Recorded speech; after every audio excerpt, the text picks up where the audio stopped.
गोमती गांव में रहने वाली रेवती को दूसरे गांव महुआ में रहने वाले चंदन से प्यार हो जाता है। एक रोज रेवती चोरी छुपे चंदन से गांव के बाहर मिलती है। चंदन, बापू मेरी शादी किसी और से करा दे, उससे पहले हम दोनों भागकर ब्याह कर लेते हैं। मैं कल ही अपने कपड़े लत्ते बैग में भरकर तेरे गांव आ जाऊंगी। तेरे गांव में जो दुर्गा मंदिर है ना, वहीं हम दोनों शादी कर लेंगे। वहाँ ज्यादा कोई नहीं आता जाता है, तो सही रहेगा ना? तेरा दिमाग तो सही है। उस मंदिर में कोई पूजा तक ना करता और तुझे शादी करनी है। तुझे पता भी है कि वो मंदिर शापित है। गांव का कोई भी स्त्री या पुरुष उस मंदिर में पूजा पाठ या शुभ कार्य करता है तो शाम होते ही उसके शरीर को लकवा मार जाता है और अगले ही दिन उसकी मौत हो जाती है। मैं न मानती ये सब बातें, और ये सब अंधविश्वास है। मुझे कल ही शादी करनी है तो बस कल ही करनी है। अगर तू कल मुझे मंदिर पर नहीं मिला तो मैं तेरा भरता बना दूंगी। रेवती के आगे चंदन की एक नहीं चलती और वो कल ही उस शापित मंदिर में शादी कर लेते हैं। शादी करके चंदन रेवती को अपने घर ले आता है और शाम होते ही चंदन चारपाई पर लेट जाता है और उसका शरीर बुरी तरह से कांपने लगता है। चंदन, तू ठीक तो है ना? तेरा शरीर इतना कांप क्यों रहा है? रेवती के ऐसा बोलते ही चंदन का शरीर टेढ़ा मेढ़ा होने लगता है। आंखें फटी की फटी रह जाती हैं। चंदन दर्द भरी आवाज में बोलता है, मैंने तुझे बताया था ना कि वो मंदिर शापित है। अब कल शाम तक मैं मर जाऊंगा। चंदन की हालत देखकर रेवती जोर जोर से रोने लगती है। उसका रोना सुनकर सभी गांव वाले वहां इकट्ठा हो जाते हैं। लो, इसे भी लकवा मार गया।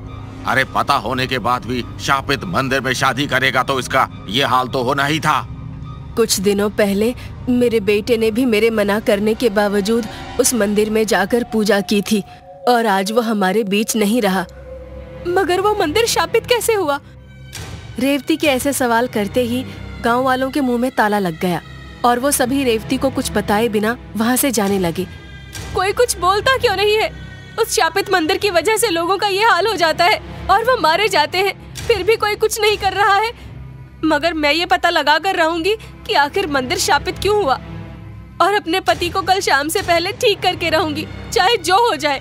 रेवती की बात सुनकर गांव में रहने वाला शिवांक वहां आता है और रेवती से बोलता है, ये गांव वाले कुछ नहीं बताने के, मगर दुर्गा मंदिर जो कि शापित मंदिर है, उसी के पीछे कुबड़ी काकी रहती है।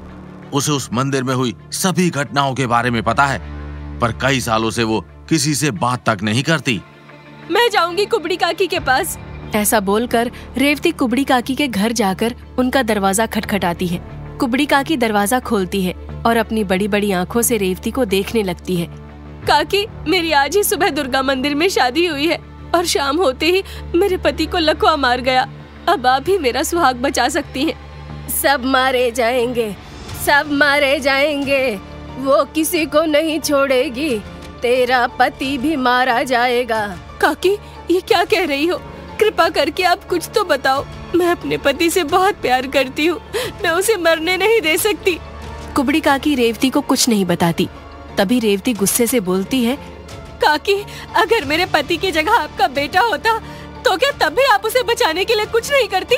क्या जानना चाहती है तू कि ये मंदिर शापित कैसे हुआ? तो सुन, कई सालों पहले मेरी सहेली फूल को इसी मंदिर में पूजा करने वाले पुजारी के बेटे से प्रेम हो गया, मगर पुजारी के बेटे ने फूल का फायदा उठाया।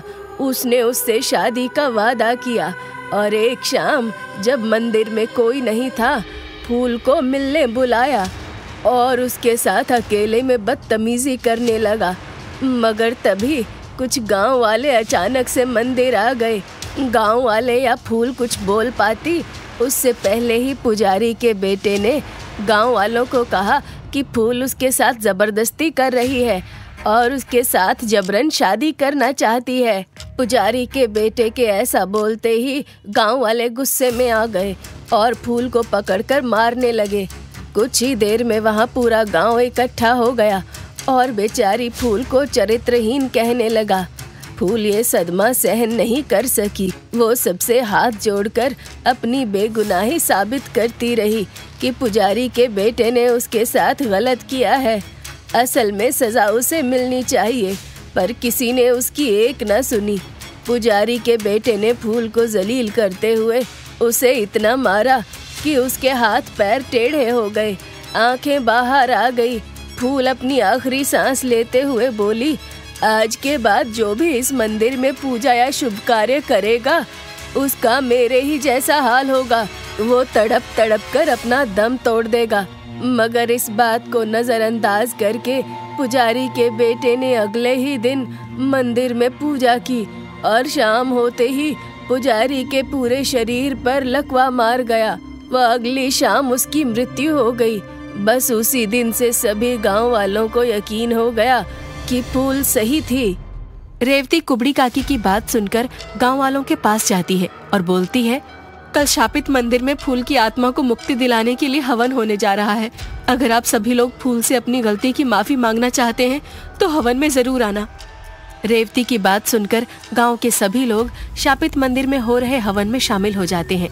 वह मंदिर में फूल की बड़ी सी तस्वीर लगाकर उसकी पूजा करते हैं। उनके ऐसा करते ही फूल की आत्मा को मुक्ति मिल जाती है। चंदन भी पूरी तरह से ठीक होकर मंदिर आता है। वह दुर्गा माँ की पूजा के बाद फूल की भी पूजा करता है। इस तरह से शापित मंदिर श्राप मुक्त हो जाता है।